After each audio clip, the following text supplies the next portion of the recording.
roll with that. So please put your hands together and welcome Professor Tony Young.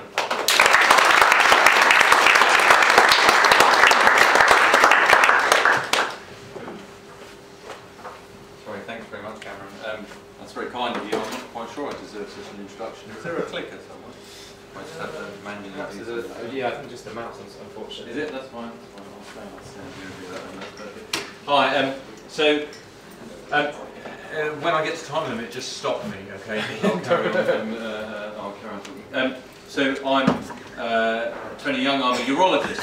So I'm a urological surgeon based in Southend. As Cameron said, I'm also run the innovation program at Anglia Ruskin University. We'll talk about that in a minute. And for the last few months, I've been working at NHS England as the new National Clinical Director for Innovation. And we'll talk a little bit about that and some other things. And I know this is your title, and I'll sort of cover that a bit in some things. Do you want your PC, Jack? Is that what you're looking for? You told me to keep it with me. It's here. Do you want it back? No, I'll keep it at the front. So I thought I'd tell you, because I'm coming back to UCL, I'll tell you a little bit about me, what I do. So I know you're all going to be terribly polite and say you can't possibly have been here in 1989, but sadly I was as a medical student, and the place hasn't changed very much since then, from a few new buildings, but the rest of it. And then I did my surgical rotation up at the Whittington and the Royal Free, and then ended up doing another PhD here in '98 in physiology. And had the great honour of, although he wasn't my main supervisor, of working with Bernard Katz, who was one of our Nobel Prize winners, and just to be in a place where you've got people like that, it's just stunning. Then I went on to do my surgical training up at Guy's, and in 2007 took a job at Southend. And I thought when I took that job there, my academic days would be over. And when I did my PhD, I started up my first company. And I should have said, and since then I've founded 4 startups, raised 5 million of private sector finance, and now another 5 million of public sector finance to drive that, to drive companies through. Although an announcement, so under chat, oh, your video recording is on you. Right, okay. So there's no other announcements about some more major funding in the next 2 weeks. But there's some more money that we've raised recently on something, so sort of was a clinician and an academic and a little bit of an entrepreneur, but not as much as some of your speakers who are going to come along and speak to you tonight. So it was for that reason, I think, in 2010, they asked me to take over or take on the role of Chair of Medical Innovation at ARU. So I became the first, and as far as I'm aware, only Chair of Medical Innovation in the country. Some of you will have seen these before. I just really love them. These 3 little pithy sayings from people. Do you know you get no penalty for following custom or practice? If you do the same thing that everyone has always done, well, first of all, Einstein said if you always do what you always did, you always get what you always got, which is true. But the moment you veer from that path, they don't like it. It threatens people, and I've had so many people not like me over the years, but that doesn't matter now because they're all gone and I'm still standing. And you've got to fail. I failed a lot. I'm sure Jack has made some mistakes. No, Jack has failed a lot actually. I don't think he's ever won a game of squash against me in his entire life. So he certainly failed in that. And it's important because it taught him humility, because he didn't fail in business ever, and made a lot more money than I ever will. But my attitude, and I do have to apologise a lot. I was just saying, you're videoing this, aren't you? So I can't say, but I was just about to tell you about some trouble I've just got myself into and had to apologise for getting myself out of, because that's not in the public domain yet. The light bulb is a symbol of innovation, isn't it? So Humphrey Davy, 1809, inventing the light bulb at the Royal Society and demonstrating that, but we didn't commercialise it in this country and take it forward. It was the Americans who did it 70 years later, and that's the history here, isn't it? Great inventions, great ideas, great talent, but where is the infrastructure for nurturing those ideas and taking them forward? And that was one of the things that struck me when we changed here. So these are a couple of my inventions. So condoms for endoscopes was the first thing. You can't believe it, trying to get, this is a sterile single-use product. So it's much safer to come into contact with that than it is to come into contact with a decontaminated scope. but trying to get that taken up was a real battle. Anyway, we did ultimately, we sold, well, many thousands, I don't know how many yet.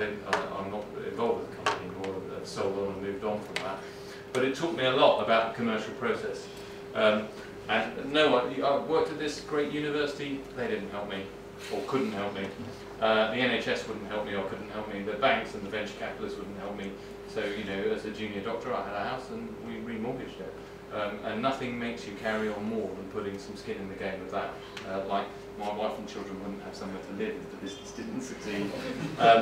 And then for my hospital, I spun out a couple of companies. One of them was based around gas sterilisation of endoscopes. So I learned a lot of commercial things along the way because I'm not a commercial person. And so having done all those things, it was when I met the Vice Chancellor at ARU. He said, what can we do about what you've learnt and how can we do something a bit bigger or brighter or something that's not just going to affect a local hospital and region, but something that's going to be nationally and internationally successful. So we set out this vision, which was instead of focusing to start with just on we're going to do something wonderful and soft and cuddly and bright and people feel better as a result, which is how lots of I think things start with this.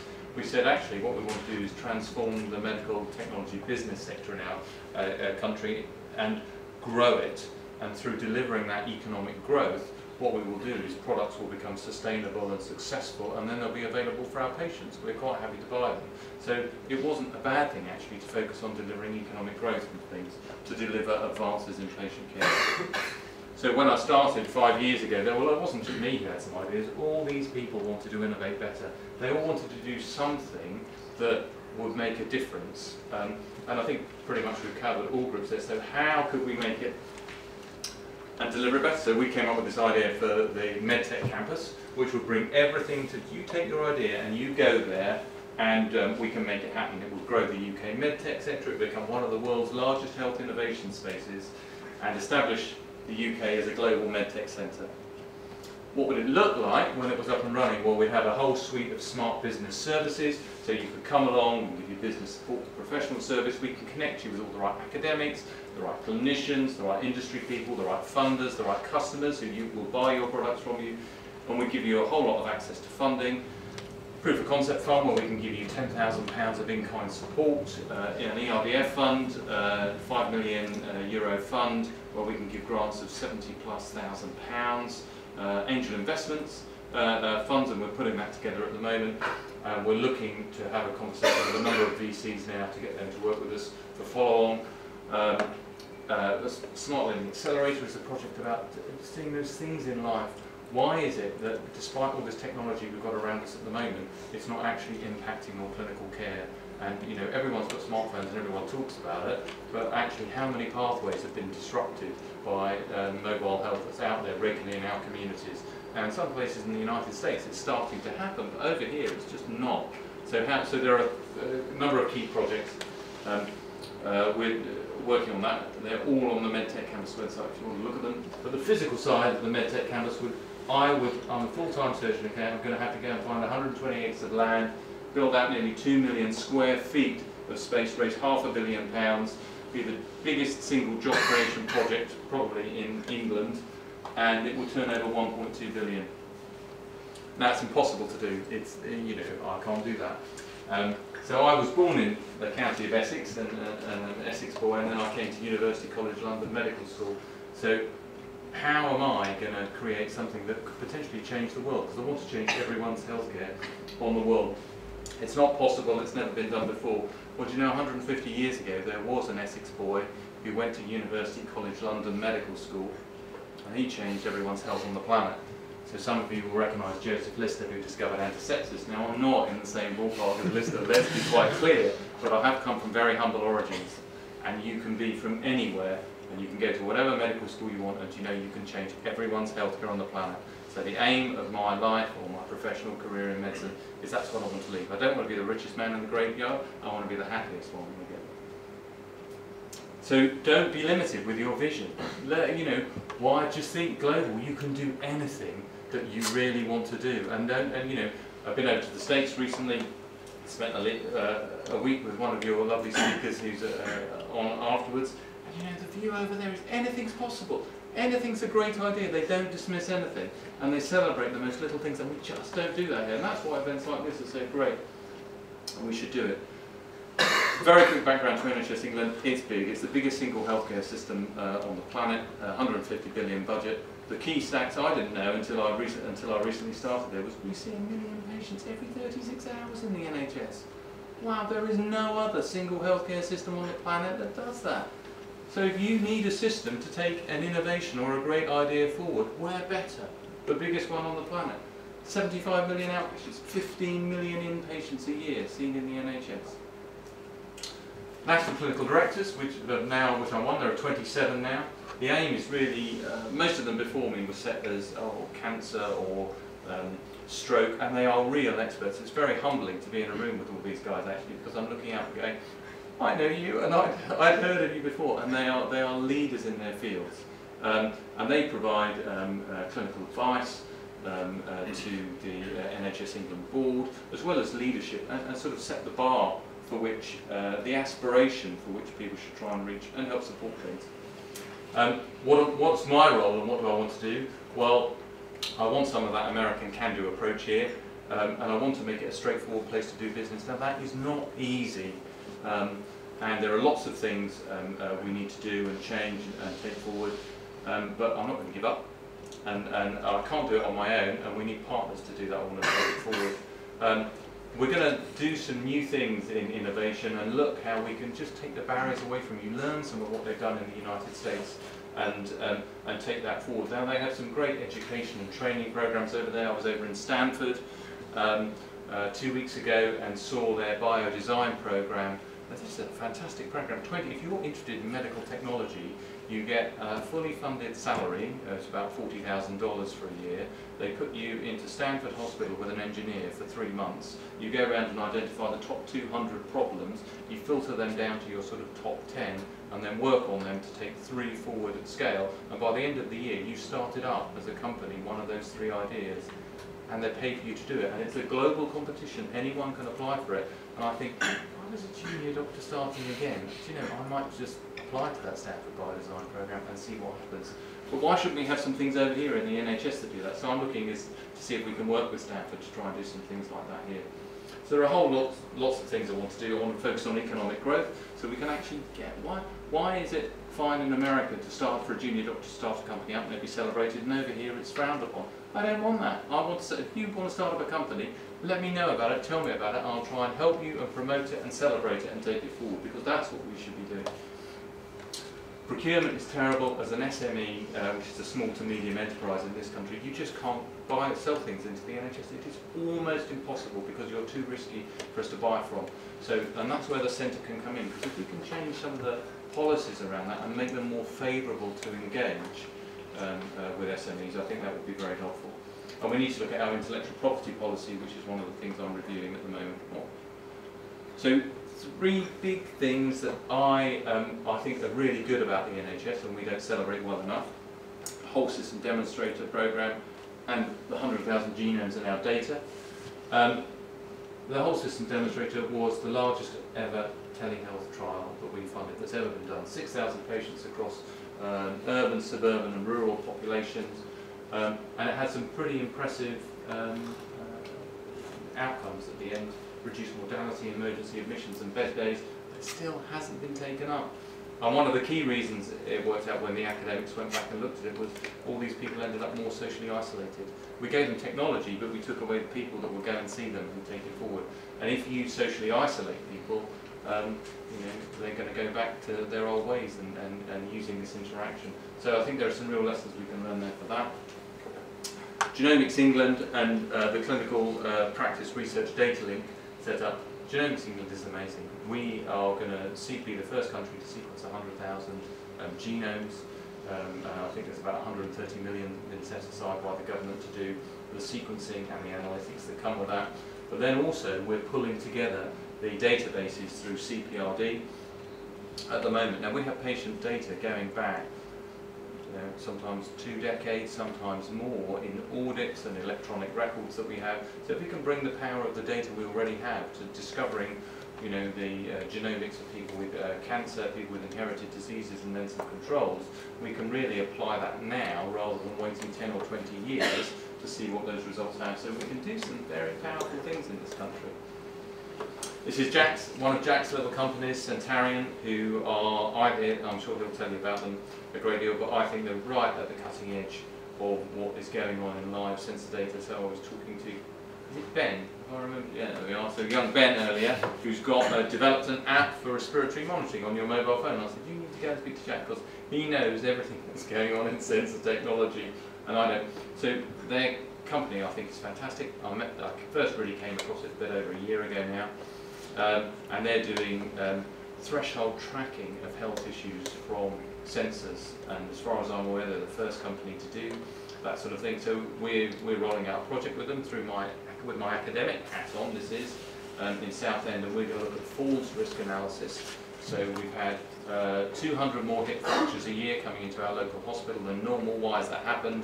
Can we use data analytics to look at those people who've come in? And Centarian are going to help us with looking at our data across health and social care, and then can we risk stratify our population to see where should we target our falls risk assessments to. And we're going to put in a little telehealth sort of balance monitoring and assessment system to help with that. So we do a lot of things have been created and are going forward. Academic health science networks, you set in one of them here. These are organisations that are funded to help you take forward your ideas. UCL Partners are 2 floors up from where we are now. They are fantastic. They're one of the leading, in my view, one of the leading academic health science networks in the country. They have a real can-do attitude, and they even have some funding to help you take your ideas forward. I was stunned. I was working with one of the northern academic health science networks, and we met with this clinical innovator on a respiratory project we were working on, and we needed some match funding for it, and the chap from the academic health science network said, yep, how much do you need? And we didn't ask for a massive amount, maybe I should have done, but they made the funding available. So you've got a good idea, go and speak to them, they're really useful. Now, there are a whole load of other things we're doing, but NHS England have set up this innovation site, and I'll provide you with the link for it. If you Google CoLab, which is where the site has been set up at the moment, and you can register and log on there, it's one innovation portal for the NHS. So everything you need to know about innovation, whether that's funding strands, so the large nursing technology fund, the regional innovation fund, the Innovation Challenge Prize Fund, all the other pots of money that come up with calls. And if you register your idea on this CoLab site, it then sits in the site of NHS England, and if opportunities come up where a fund is underspent, we look for projects that we already know about that might have been through a filtering system or an application, and sometimes we'll contact people and say, that was a great idea, we happen to have some funding available, can we help take that forward? So there's a real good incentive to be involved with things like that. This is my Abraham Lincoln quote. I came across this, I love it so much because he was a fantastic chap in American history, and you know, this was a really dark time in the middle of the American Civil War when he came out with this quote. And the NHS was born at a really bad time, just after the Second World War. It come through a terrible time when it was set up. And the things he's saying, you know, we can't carry on going and doing what we've done. We have to think differently, and we have to act differently. And you know, then we will save our country, is what he says. And you know, we are facing a real problem. Chronic disease, people are living a lot longer, and you know, Simon Stevens in his 5-year forward view very recently identified we're going to need £8 billion more a year to be able to stay where we are and provide the high level of care and quality of care that we want to provide. So we can't pretend that it's not going to, we are going to need more funding to take things forward, but we can't carry on doing things the way we've done them. We've got to change, and it's very difficult when you've got a system that you're used to, and it's very people intensive to change that. But we have to embrace technology and drive that forward, and it's going to have to be disruptive. Now, I was at this event a couple of weeks ago with Jack. Now, for all the latest things in gizmos and gadgets and ideas, go to the Exponential Medicine website. All the videos are up there from the talks already that were given. It would be a great way, in my view, to spend an afternoon or something flicking through those and looking at them. Some of the things you will see are amazing, from gaming to improve the over 65's memory, cognition and dual tasking, which is just stunning, and that was on the front cover of Nature a couple of months ago, to special turkey mushrooms that boost your immune system and have been shown to, in certain cases, reduce metastatic cancer to a disease that's cured, essentially. So absolutely stunning to see what those guys are doing. And that's it. Thank you very much.